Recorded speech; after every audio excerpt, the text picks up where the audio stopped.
Hi everyone, in front of me I've got a Nubia Flip, and let me share with you how to check the total screen time on this device. So let's start with opening the settings, and here we have to scroll down to the very bottom to find digital well-being and parental controls. Let's tap on it. As you can see here, we've got the graph which will show us for how long we've been using this device today.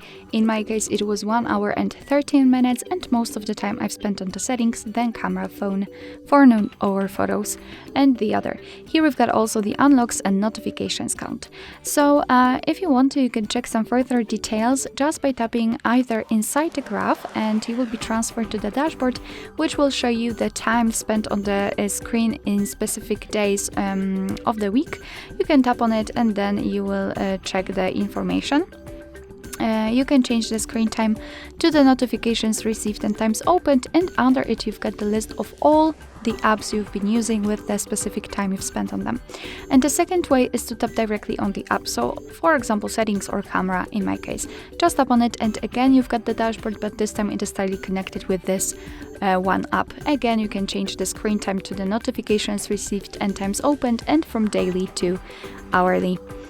Alright, so that will be all. Thank you so much for watching. I hope that this video was helpful, and if it was, please hit the subscribe button and leave the thumbs up.